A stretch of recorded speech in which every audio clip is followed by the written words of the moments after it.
the struggle bus this morning.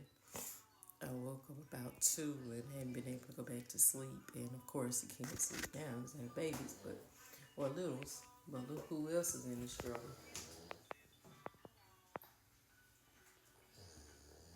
Oh, yeah, that's him snoring because it's not me.